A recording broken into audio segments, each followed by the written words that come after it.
What I wanted to do today is just give a little overview of kind of where we've been and where we're going on water issues. You know, the last few years we've really been focused primarily on the water quality issue through the leadership of Chair Caldwell and obviously Speaker DeCrisafulli. We've pretty much got the numeric nutrient criteria, at least in a framework that we can deal with.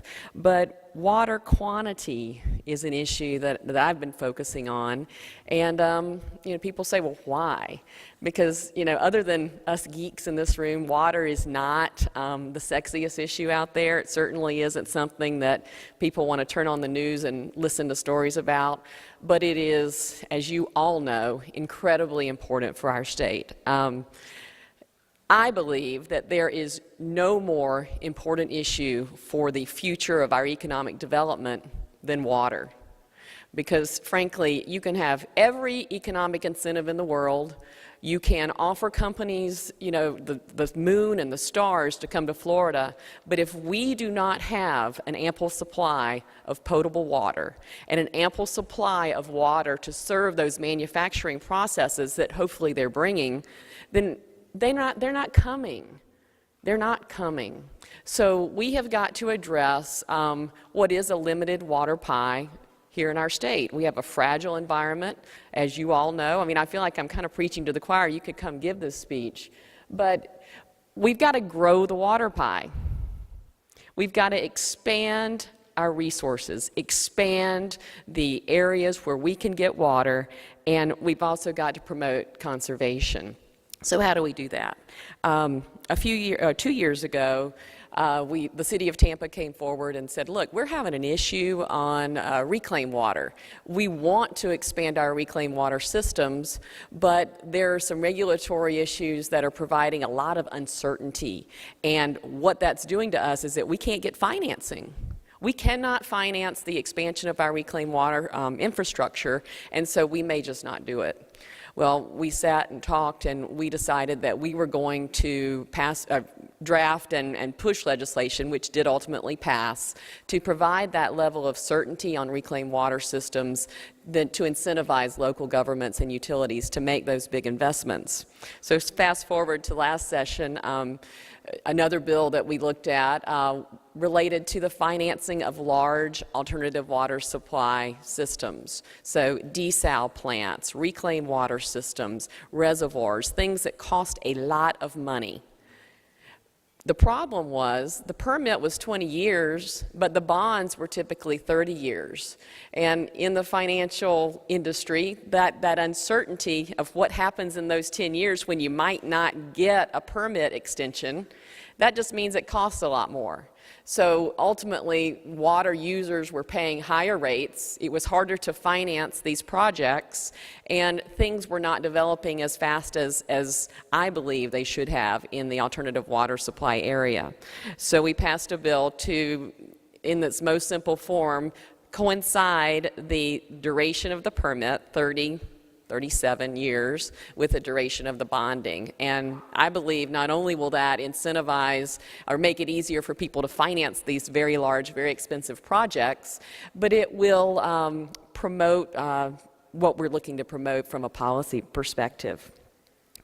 It's been interesting for me this year. I am an environmental lawyer. Most of you know that. That is why I get drug into these issues, sometimes kicking and screaming. But water issues are particularly hard for the legislature. And, you know, you've got some great folks like Representative Pilon, Representative Caldwell, Representative Albritton that understand these issues. But for our citizen legislature, where we're made up of firefighters and teachers and accountants and lawyers, these technical, detail-oriented, very serious issues that come up in water sometimes are a little hard for that body to digest. And so, as I was about to say, it's been very interesting for me to see how water has been, pardon the pun, bubbling to the surface in terms of the cool issue. And now it seems that everybody wants to get involved in water policy. And you know, I like the fact that people are engaged. It worries me a little bit that people might want to do things that the more they understand might not be such a great idea. But that said, it is good that the importance of the issue is coming to the surface. I wanted to just kind of give you a feel for where we are going next year. You know, nobody can read the tea leaves, but there have been a lot of conversations among the stakeholders, House staff, members on, you know, what are some of the big issues that we really need to tackle this next session. And it should not be a surprise to anyone in this room that water storage is going to be an issue that we need to really put a bow on it. We have been passing legislation over the past few years that allowed agricultural lands to be used for storage, but there still is not the certainty there that I think we need to ensure that the green belting won't be impacted, that the tax status won't be impacted, that we said they wouldn't create wetlands, but we might need to make sure that that doesn't happen, because obviously storing water, and if we had a good system for doing that, it might have helped with some of the problems that we're having down in the Indian River.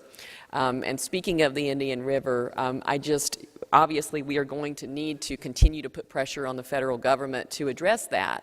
But we need to keep a statewide focus as well. You know, we have problems there, but if we're looking at Indian River, we need to look at the Caloosahatchee River, we need to look at Lake Okeechobee, and we need to look at Apalachicola Bay. You know, these are all areas of our state that do require our attention, and I hate that the press coverage of one area could potentially shortchange the importance of looking at another area.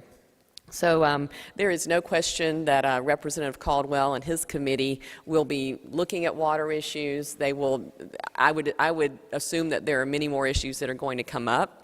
But what I would encourage this group to do is, if there is something that is hot on your mind, that you make an approach to that committee, to the staff, to Representative Caldwell, to me, Representative Pilon, Representative Albritton. Make your views known. Let us know what you're thinking about, and don't wait. Particularly do not wait until March to do that. The time is now. We want to hear from you. We want to get a full perspective on what's out there, and so that we can be responsive to your needs.